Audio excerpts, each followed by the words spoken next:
Pawan Kalyan Janasena party స్థాపించినప్పటి నుంచి పలు విమర్శలు ఎదుర్కొంటున్నారు. రాజకీయ పార్టీ స్థాపించి ఏళ్లు గడిచినా రాజకీయంగా పవన్ సాధించింది పెద్దగా లేదని చెబుతారు. ఈ విషయంలో పవన్ పలు విమర్శలు ఎదుర్కొన్నాడు. ముఖ్యంగా గత ఎన్నికల్లో 2 చోట్ల ఓటమి చెందిన తర్వాత విమర్శలు ఎక్కువయ్యాయి. వైసీపీ పవన్ని గట్టిగా టార్గెట్ చేసింది. స్వయంగా 2 చోట్ల ఓటమి పొందడమే నీ బలం ఏంటో స్పష్టం చేసింది అని విమర్శలు గుప్పించింది. అలాగే పవన్ పై వైసీపీ నేతలు, వైసీపీ అధినేత సైతం విమర్శలు చేశారు.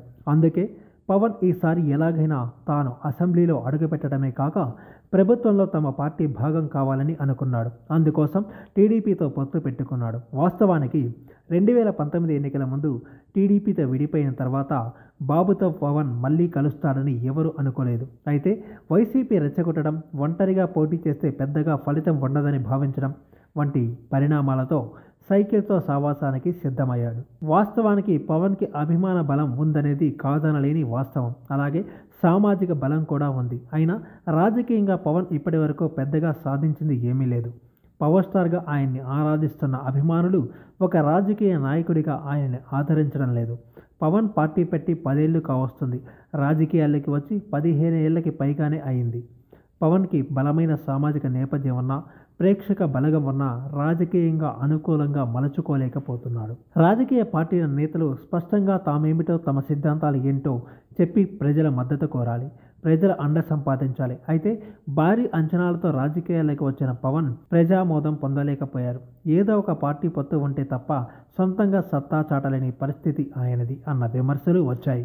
పవన్ కళ్యాణ్కు తనేమిటో, తన సిద్ధాంతం ఏమిటో తెలియదని వైసీపీ నేతలు తరచూ విమర్శిస్తూ ఉంటారు. ఆయనకు నిలకడ లేదని అంటారు. దీంతోనే పవన్ ఈసారి ఎన్నికల్లో సత్తా చాటాలని భావించి టీడీపీతో పొత్తుకు సిద్ధమయ్యారు. వాస్తవానికి గత ఎన్నికల్లో ఓటమి తర్వాత పవన్ బీజేపీతో పొత్తు పెట్టుకున్నారు. అయితే జనసేన, బీజేపీ కలిసి పెద్దగా పోరాటాలు చేసింది లేదు.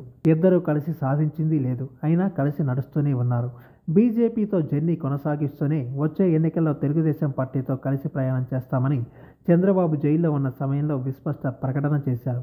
ముందుగా ఎలాంటి సంకేతాలు ఇవ్వకుండా ఆకస్మికంగా ఆయన చేసిన ప్రకటన ప్రతి ఒక్కరిని ఆశ్చర్యానికి గురి చేసింది. నిజానికి టీడీపీ జనసేన పొత్తు వ్యవహారం అంతకుముందు దీర్ఘకాలంగా ప్రజల్లో చర్చనీయాంశంగా మారింది. అయితే అదే సమయంలో వైసీపీ పవన్ని టార్గెట్ చేయడం, పార్టీ కొనసాగాలంటే ఈసారి కనీస సీట్ల అవసరం కావడంతో బీజేపీతో అది సాధ్యం కాదని నమ్మి బాబుతో కలిసి నడవడానికి సిద్ధమయ్యారు. బాబు అరెస్టు సమయంలో పవన్ మద్దతు ఇవ్వడంతో టీడీపీ కూడా పవన్కి గౌరవం ఇచ్చింది. అయితే గౌరవ స్థాయిలో జనసేనకు సీట్లు ఇవ్వదేమో అనే సందేహాలు వ్యక్తమయ్యాయి.